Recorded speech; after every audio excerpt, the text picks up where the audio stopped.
நாம் தமிழர், நாம் எல்லாம் தமிழர்கள். இதுக்கு முன்னாடி எந்த சிஎம் இருக்கும்போது இந்த மாதிரி ஒரு கடுபிடி கிடையாது. இந்த இப்போ வந்ததுக்கு அப்புறம் 2 மாசமாக தான் ரொம்ப கடுபடியாக இருக்குங்க.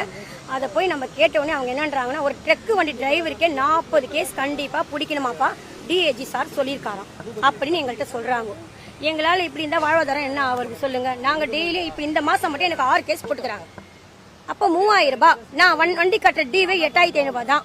இப்போ நான் 3000 ரூபாய் இங்கே கட்டிட்டு திருப்பி நான் 8500 அங்கே போய் என்னால் எப்படி கட்ட முடியும்? வண்டி நிற்க விட்டு ஓட்ட விட்டா தானே சார் நல்லா சம்பாதிக்க முடியும்.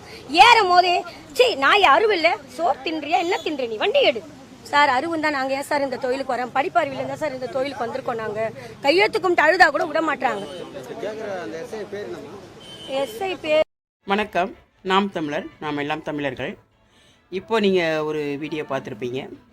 அந்த வீடியோவில் ஆட்டோ ஓட்டுற ஒரு பெண்மணி ரொம்ப மன கஷ்டத்தோடு பேசினாங்க. இப்போ அவங்க மட்டும்தான் கஷ்டமானு கேட்டால் எல்லாருக்குமே கஷ்டமாக தாங்க இருக்குது. சரிங்களா? வாழ்க்கை ஒரு அடிமட்ட மக்களோட வாழ்க்கை ரொம்ப ரொம்ப ரொம்ப கஷ்டமாக தான் இருக்குது. இது ஓரளவுக்கு நல்லா சம்பாரித்தவங்க அவங்களுக்கெல்லாம் இந்த கஷ்டங்கள்லாம் புரிய மாட்டேங்குது. இப்போ ஆட்டோ எடுத்துக்கிட்டிங்கன்னா ஆட்டோ ஓட்டுற அத்தனை பேருக்குமே அங்கங்கே நிப்பாட்டி காசு பறிக்கிறாங்க, நிறைய பறிக்கிறாங்க. ஒரு இடம் நிப்பாட்டினா 1000 ரூபா 1500 அப்படி பிடிங்கிடுறாங்க. பாவம் அவங்களுக்கு அது ஓடுறதே ரொம்ப கஷ்டம். ஒரு சிலர் வாடகை ஆட்டோ எடுத்து ஓட்டுவாங்க. சொந்த ஆட்டோவாக இருந்தாலுமே அவங்களுக்கு இந்த மாதிரிலாம் ஒரு தடவைக்கு ஒரு தடவை 2 தடவை பிடிச்சாங்கன்னா அவ்வளோதான், வேலை முடிஞ்சு போச்சு. இப்போ அவங்க என்ன செய்கிறாங்க? ஆட்டோ ஓட்டுறவங்க இந்த மாதிரி பணத்தை அவங்க பறிக்கிறதுனால இப்போ சாமானிய மக்கள் ஆட்டோவில் செல்ல வேண்டிய, இப்போ நீங்கள் இந்த மதுரை இந்த பக்கம்லாம் எடுத்துக்கிட்டிங்கன்னா அதிகம் ஆட்டோவில் தான் போவாங்க. இப்போ பஸ்ஸை கூட நம்ப மாட்டாங்க, ஆட்டோவில் தான் ஏறுவாங்க. இப்போ ஆட்டோவில் என்ன நடக்குதுன்னா, இப்போ ஏறி இறங்கின உடனேயும் 20 ரூபா காசு. இப்போ ஆட்டோவில் ஏறி உட்காந்துட்டாலே 20 ரூபா காசு. முன்ன 10 ரூபாய் ஆயிடுச்சு, அப்புறம் 15 ரூபாய் ஆயிடுச்சு. இப்போ நம்மளுக்கு புதுசாக வந்திருக்க ஆட்சி இருக்கு இல்லையா, அது நமக்கு எல்லாத்தையுமே சகலம் பண்ணி கொடுத்துருக்கனால இப்போ 20 ரூபா ஏறி இறங்கினாலே 20 ரூபா. ரொம்ப மனசு கஷ்டமாக இருக்குது, வயிற்றுச்சலாகவும் இருக்குது. எப்படா இந்த மாதிரி இந்த இதை நம்ம கடந்து போக போகிறோன்னு இந்த ஒரு கீழே இருக்கிற மக்கள் ரொம்ப ரொம்ப கஷ்டப்பட்டுருக்குறோம். சரிங்களா? ஆட்டோ ஓட்டுறவங்களோட நிலைமை தான் அப்படின்னா, இந்த சாயந்தரம் டிஃபன் கடை போடுறவங்களாம் போய் பாருங்கள்.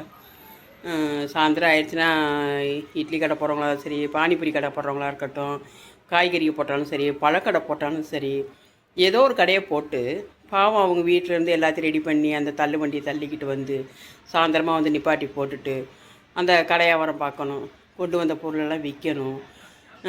இதில் மாமூல் வேறு கொடுக்கணும், வர்றவங்களுக்கு வண்டி நிப்பாட்டத்துக்கு அதுக்கு ஒரு மாமூல் வேறு கொடுக்கணும்.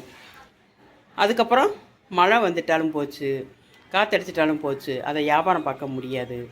அப்புறம் பூக்கடை போட்டிருக்கிறவங்க எல்லாம் ஒரு சின்ன சின்ன கடைகள் வெளியில் போட்டிருக்கவங்களுக்கெல்லாம் அவ்வளோ கஷ்டம் இருக்குது. மக்கள் பயங்கர போராட்டத்தோடு தான் வாழ்ந்துட்டுருக்குறாங்க. எல்லாரோட மனசுலேயும் ஏதாவது ஒரு மாற்றம் வந்துடாதா, நமக்கு ஒரு நல்ல நிலைமை வந்துடாதான்னு சொல்லி இந்த அடிப்படையாக கீழே இருக்கிற மக்கள்கிட்டலாம் நீங்கள் போய் கேட்டிங்கன்னா அவங்களோட கண்ணீரின் கதைகள் ரொம்ப வேதனையாக இருக்கும். வாழ முடியாமல் சும்மா வட்டிக்கு வாங்கிட்டு, எனக்கு தெரிஞ்சே ஒரு பாட்டி ஒரு இடத்துல ஒரு கோயில் ஸ்தலம், அந்த கோயில் ஸ்தலத்தில் அவங்க அந்த பொம்மைகளை வச்சு வியாபாரம் பார்த்துட்டுருக்குறாங்க. சின்ன சின்ன சும்மா பிள்ளை சிஞ்சு அடிக்கிற மாதிரி ஒரு 10 ரூபா 20 ரூபா பொருள், அதை வாங்கி வச்சுட்டு அந்த பாட்டி உட்காந்துருக்கு, அமைதியாக உட்காந்துருக்கு. ஒருத்தவங்க கேட்குறாங்க, ஏன் பாட்டி அமைதியாக இருக்கிறீங்க? அவங்க தெரிஞ்சக்காரங்களோ சொந்தவங்களோ யாரோ கேட்குறாங்க. அந்த அம்மா சொல்லுது, நான் அன்றைக்கி ஒரு 500 ரூபாயோ 1000 ரூபாயோ வட்டிக்கு வாங்கிட்டு வந்தேன், அந்த தவணைக்கு வாங்கிட்டு வந்தேன். அந்த தவணை இப்போ நான் சாயந்தரம் போய் 100 ரூபா கட்டணும். நான் அந்த 1000 ரூபாய் வாங்கி தான் இந்த 2 பொம்மைகளை வாங்கி, கொஞ்சம் பொம்மைகள் ஒரு 5 6 10 பொம்மைகள் இருக்கும், வாங்கிட்டு வந்தேன். இப்போ பார்த்தா நான் சாயந்தரம் போய் 100 ரூபா தவணை கட்டணும், எவ்வளவோ காசுக்கு திருப்பி கொண்டு கொடுக்கணும். ஆனால் ஒரு பைசா கூட நான் விற்கலை, ஒரு பொம்மை கூட என்னால் விற்க முடியல அப்படின்னு சொல்லி அந்த அம்மா அழுது புலம்புது. இந்த மாதிரி ஒவ்வொருத்தரோட வாழ்க்கை, அடிமட்ட மக்களோட வாழ்க்கையை ஒவ்வொருத்தரும் பயங்கர போராட்டத்தோடு தான் வாழ்ந்துட்டு இருக்கிறாங்க. இதெல்லாம் தீருமான்னு மக்கள் மனசில் ரொம்ப ஒரு போராட்டங்கள் உண்டு.